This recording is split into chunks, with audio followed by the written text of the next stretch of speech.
ভারতীয় মজদুর সংঘের উত্তর দিনাজপুর বেসরকারি পরিবহন শ্রমিক সংঘের উদ্যোগে রবিবার রায়গঞ্জে একটি পদযাত্রার আয়োজন করা হয়। শহরের বিভিন্ন পথ পরিক্রমা করে পদযাত্রাটি রায়গঞ্জ পৌরসভার পাবলিক বাস স্ট্যান্ডে এসে পৌঁছায়।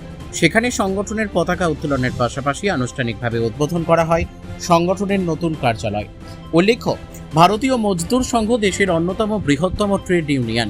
1955 সালের 23 জুলাই সমাজসেবী ও বিশিষ্ট ট্রেড ইউনিয়ন নেতা দত্তপন্ত ঠ্যাঙ্গারি এই সংগঠন প্রতিষ্ঠা করেন। প্রতিষ্ঠার পর থেকে শ্রমিকদের অধিকার রক্ষা, সামাজিক নিরাপত্তা ও শ্রমিক কল্যাণে কাজ করে চলেছে সংগঠনটি।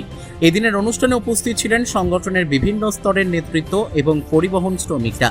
নতুন কার্যালয় উদ্বোধনের মাধ্যমে শ্রমিকদের সাংগঠনিক কার্যক্রম আরও সুসংহত হবে বলে আশা প্রকাশ করেন নেতৃত্ব। এই বিষয়ে সংগঠনের জেলা সম্পাদক চঞ্চল চন্দ্র দাস বলেন, শ্রমিকরাই এই দেশের প্রকৃত সম্পদ। শ্রমিকদের ন্যায্য অধিকার, বিভিন্ন সমস্যা ও সরকারি বেসরকারি সুযোগ সুবিধা সংক্রান্ত কাজকর্ম এই কার্যালয় থেকেই পরিচালিত হবে। শ্রমিকদের পাশে থেকে তাদের স্বার্থ রক্ষায় সংগঠন সর্বদা কাজ করবে। পাশাপাশি তিনি আরো বলেন, শ্রমিকদের ঐক্যবদ্ধ হয়ে সংগঠনকে আরো শক্তিশালী করতে হবে এবং তাদের ন্যায্য দাবি দেওয়া আদায়ে সম্মিলিতভাবে এগিয়ে আসতে হবে। বলছি, আজ বাস স্ট্যান্ডে নতুন অফিস উদ্বোধন করলেন, কি বলবেন? দেখুন, আমরা আমাদের যারা এখানকার পৌর বাস স্ট্যান্ডের কর্মী, তাদের ইচ্ছা ছিল যে আমরা নতুন অফিস করে নতুন সংগঠন নিয়ে আমরা এখানে ঢুকবো।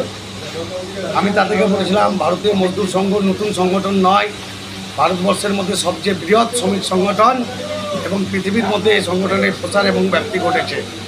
অফিস তোমরা নতুন করতেই পারো, আর আমরা কোনো সংগঠনের অফিস দখল করার পক্ষে নয়, আমরা দখল মুক্তের পক্ষে। আমাদের জন্য বা বিশেষ করে আমার জন্যই সিপিএমের নেত্রী মীনাক্ষী দি এখানে এসে ওই তাদের যে পুনরুদ্ধার করে বলছেন যে সিআইটির অফিসটি তারা মিটিং করে গেলেন। আমি চেয়েছি বলে উনি পেরেছেন করতে এখানে। আমরা ইচ্ছা করলে তার দখল নিতে পারতাম, কিন্তু রাষ্ট্রীয় স্বয়ংসেবক সংঘের আমরা শ্রমিক সংগঠন, আমাদের শিক্ষা রয়েছে, কোনো অফিস আমরা দখল করব না।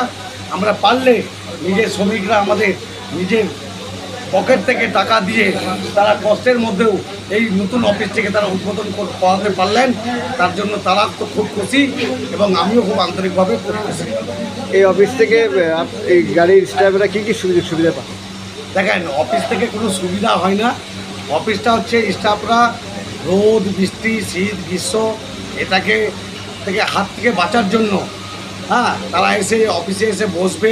প্রয়োজনে তাদের যে কর্মপদ্ধতি বা কোনো যদি মিটিং থাকে সেটা এখান থেকে অপারেট হবে। আর এক কথায় অফিস ঘর থাকে, এখান থেকে তাদের যে দৈনন্দিন যে কার্যপ্রক্রিয়া সেটা সম্পাদন হবে। আজ মিছিলে প্রচুর লোক দেখলাম আপনার সঙ্গে হাঁটছে, কী বলবেন? দেখেন, শ্রমিক সংগঠনের শ্রমিক নেতার সাথে শ্রমিক যারা থাকে তাদের প্রতি অগাধ আমার ভালোবাসা রয়েছে। আমিও যেরকম ওনাদেরকে ভালোবাসি, সবসময় পাশে দাঁড়াই আপদে বিপদে। ওনারাও আমি ডাকলে পরে ওরা আমার পাশে গিয়ে দাঁড়ায় এবং মিছিলে অংশগ্রহণ করে, এবং এই সারাদিন অক্লান্ত পরিশ্রম করার পরও তারা আমার সাথে পায়ে পা মিলায়। এটা ভালোবাসাই বলতে পারেন, এটা ভালোবাসার জন্যই এটা সম্ভব। শ্রমিক ইউনিয়নের কী বার্তা দেবেন শ্রমিক কর্মীদের জন্য? দেখেন, পরিবহন শিল্পের সঙ্গে যুক্ত শ্রমিকরা নিজেদেরকে খুব অসহায় বোধ করে, আর ভারতীয় মজদুর সংঘের পক্ষ থেকে রাজ্য এবং কেন্দ্র সরকারের যে সমস্ত জনমুখী শ্রমিকদের নিয়ে, পরিবহন শিল্পের শ্রমিকদেরকে নিয়ে যেগুলো রয়েছে সেগুলো আগামী দিনে আমরা বাস্তবায়িত করব। বিনামূল্যে শ্রমিক সামাজিক সুরক্ষা কার্ড সেটা তাদের ব্যবস্থা করে দেবো।